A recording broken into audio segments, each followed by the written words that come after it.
Matthew Dickerson is with me. We're going to talk technology again. And how are you, Matthew? I'm very good, thanks. Always excited to be talking about technology, and a bit exciting up there with a bit of rain falling.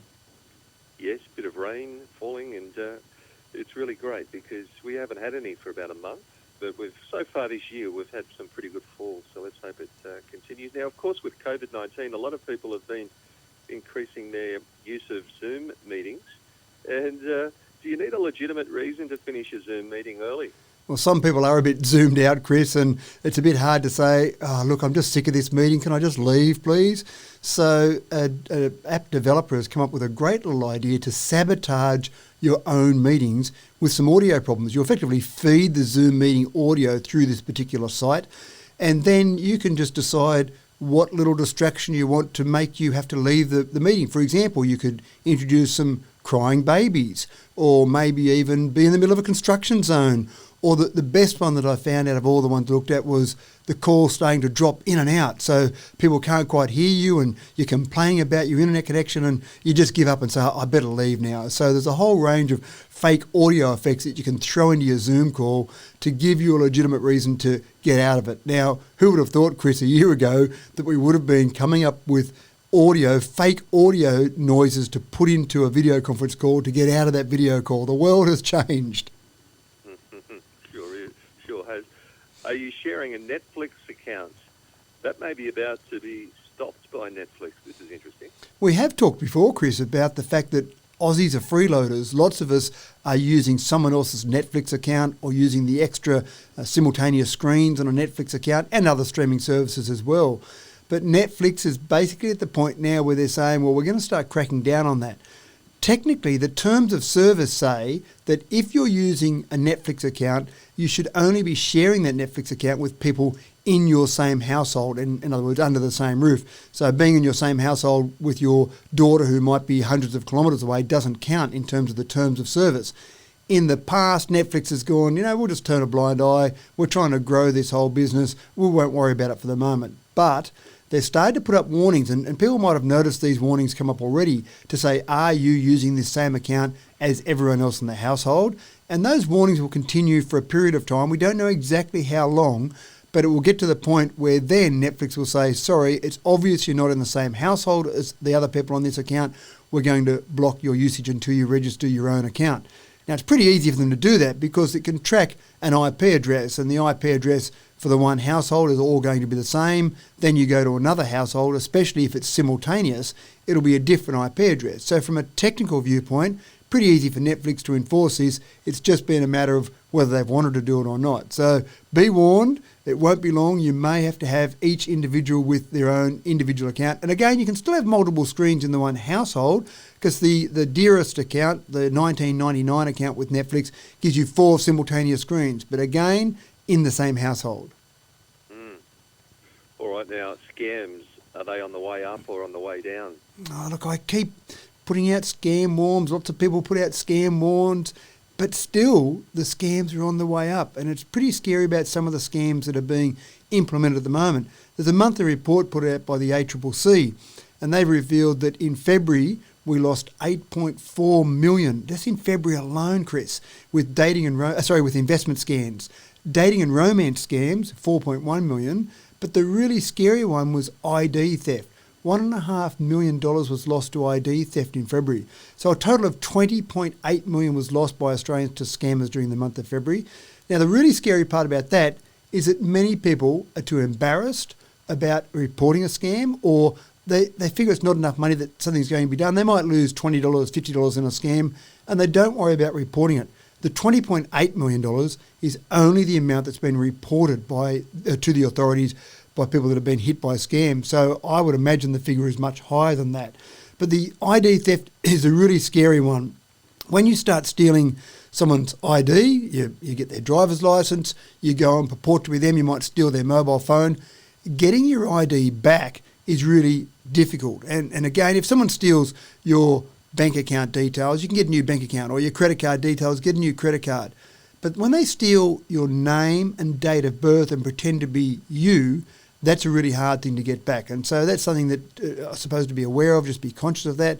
The other thing that's interesting is that a lot of these scams, people just assume were internet scams or email scams, but you're still getting a lot of phone scams costing money. $7.6 million was lost in phone scams, and even in-person scams. So someone knocking on your door saying they're from a certain group, or they're going to put solar panels on, or they're going to save the world. Those scams cost $2.1 million in February alone. So I suppose the message here, Chris, is be alert.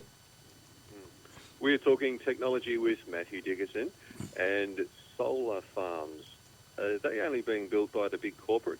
We do see a few around our region, Chris, where we see huge solar farms being built. But what I love about this particular story is a community got together and said, we want a solar farm, we want to make a difference in the environment. So down at a place called Majura, it's now powering 260 Canberra homes. And this was basically a group that put together some money. People invested anywhere from $500 to $100,000. In total, they got $2.4 million. 550 people in total invested in this, and they built this whole community-owned solar farm.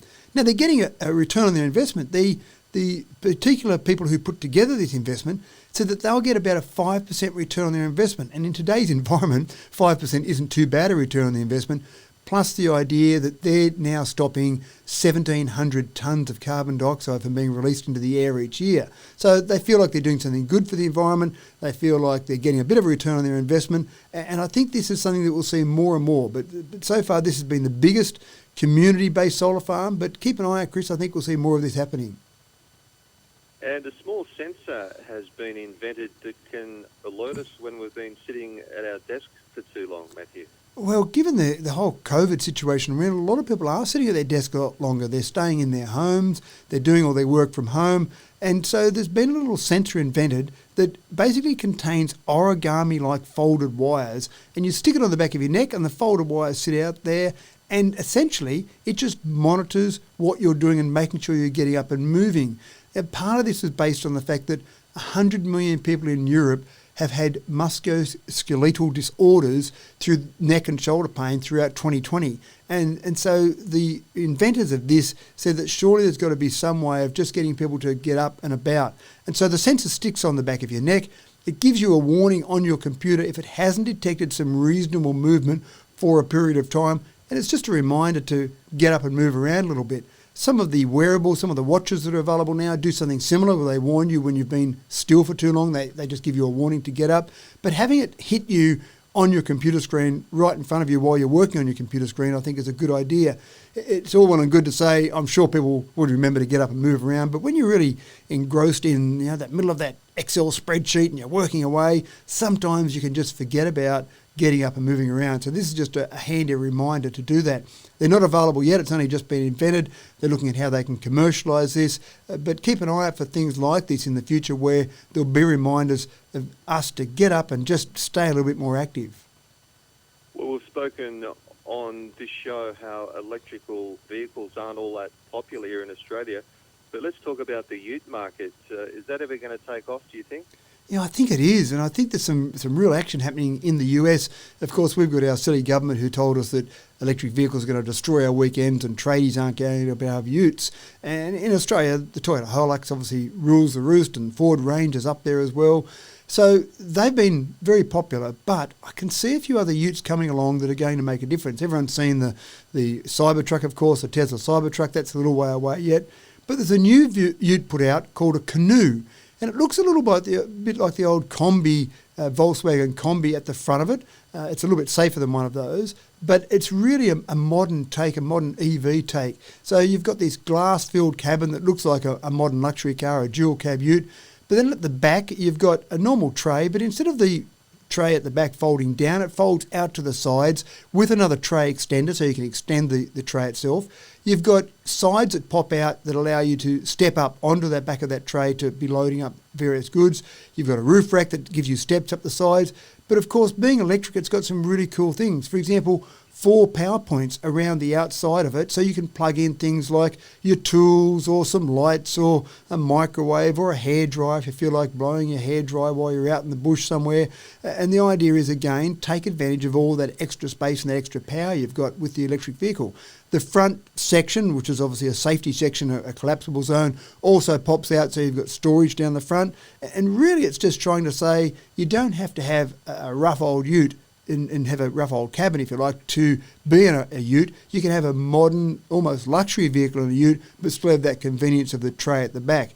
A canopy can fit over the back of it if you want to go out camping and sleep in the back of it. So a whole range of things are happening in the ute market, but Chevrolet, General Motors, Ford, all these companies in the US are putting out electric vehicles in the ute variety. I can see, give it another 2 years here in Australia, Chris, people will be saying, why are you driving that old petrol ute? Why don't you get yourself a decent ute? Get an electric ute. Okay, watch this space. And lastly this morning, Matthew, are you ready for your digital health passport? Well, there's a major milestone that's been hit at the moment. There's a repatriation flight that's just come in from Germany to Darwin. Qantas took that or put that flight on, and people that got on that flight had to have a digital health passport on their phone to actually show Qantas before they were allowed to get on that flight. Now, at this stage, the passport, it's run by a company called Common Pass, and what that does will show you either that you've had the vaccine, had the COVID-19 vaccine, or you've had a recent check on a COVID-19 check and you're clear, you've got a clean bill of health. So only with one of those two things on this Common Pass app were you allowed to actually get on that flight. Now, Qantas has said this is the beginning of things to come. They're at the moment looking at whether they can incorporate the Common Pass app into the Qantas app. So you'd have your ticket on there, you'd be getting onto a flight, there's my ticket, and by the way, there's my information on my Common Pass app. IATA is also, which is the International Association of Transport for Airlines, they're also looking at something similar where they're looking at developing an app to be able to show people. And then governments around the world are also looking at developing some sort of digital vaccine passport to allow you to show that you've got clean test results or you've had a vaccine. All great ideas. A lot of it's been driven by the airlines, Chris, and I can understand that because obviously they're doing their absolute best to get flights happening, in particular international flights happening, because been a tough old year for airlines, and you don't often say that they're really struggling, but at the moment they really are struggling. But again, this is something that I think we'll see. It'll be a common part of the way we fly in the future. You'll have that proof to show that you've had a clean test or a COVID-19 vaccine, and that'll let you get onto a flight. If you haven't got those, or one of those two things, then I dare say you won't be getting on flights. All right, Matthew, we'll leave it there. We'll look out for you on YouTube. Just search Matthew Dickerson. We'll talk again next Wednesday. Have a good week, mate. Thanks, Chris.